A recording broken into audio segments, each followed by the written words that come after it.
There, this is Niki Rowland for Freckled Fawn, and I am currently working with the September Black and White kit, which is one of my favourites. It's totally awesome and goes with everything.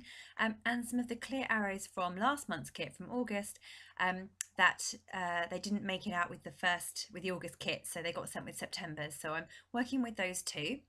I'm making a layout using this big flower die cut.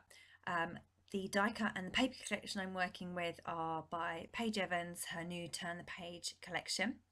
I'm just beginning by backfilling all of those flowers.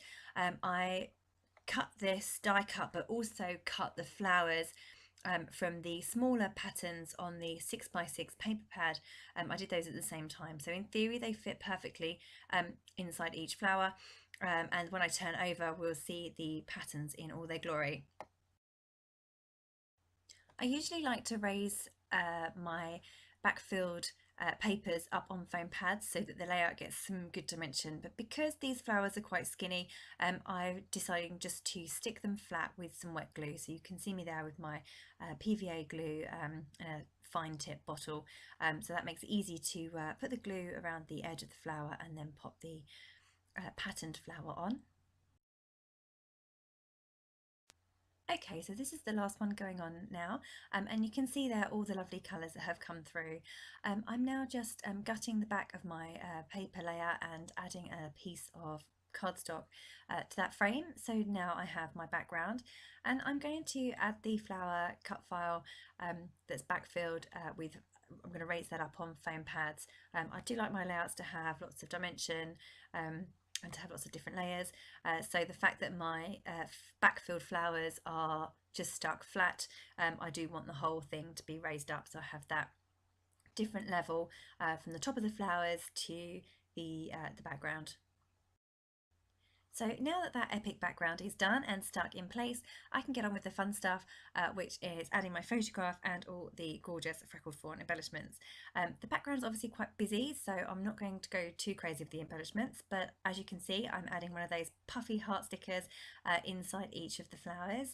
I didn't go for all of them in the end. I did think I was going to, but decided not to. The rows are just a little bit too perfectly formed, so I wanted them to be in different places across the layout. I'm just mounting my photo onto some pattern paper. I've used the piece that's from the middle of the outline that I used earlier. Don't want that to go to waste, so I find that's a really great way of bringing in the outline into my layout as well. I've just added a piece of washi tape, well, it's a vellum sticker actually from the sticker sheet, and that big camera to the bottom right of my photo. Now I'm just adding some little bits of washi tape to the four sides of my layout, and I'm taking a length of that, but I'm ripping it in half so that it's a bit thinner.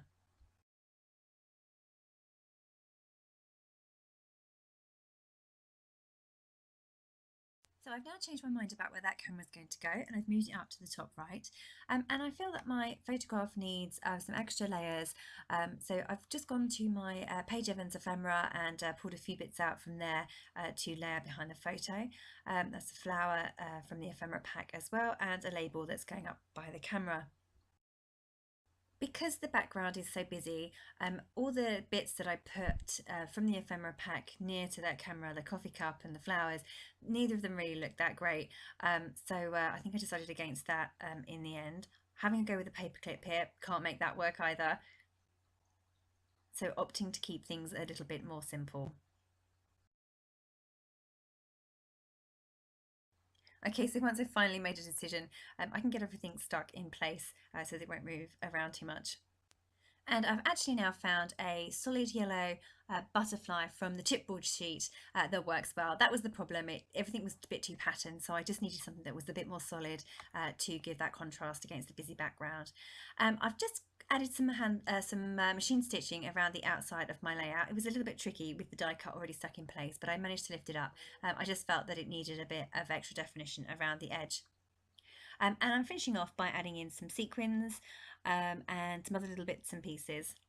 I've also added some of the arrows, the clear epoxy arrows from the August kit that came with the September kit in the end, and I've added those around the edge where I can fit those in.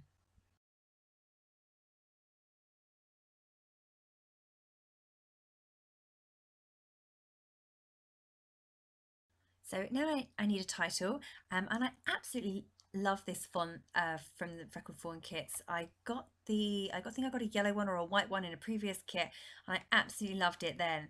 Yeah, the black is fantastic. It shows up brilliantly. I absolutely love this font and the tiny thinness of the letters. They're just brilliant and they look great on layout. I couldn't figure out quite where to put it because, say, the font is quite skinny and my background is quite busy, so I had to balance that. But in the end, I went for the curve of the flowers and then rested the word days above the photo. So yeah, sunny days, added some journaling there, and that is me done. So thank you so much for watching, and I'll be back soon with another Freckled Fawn layout for you.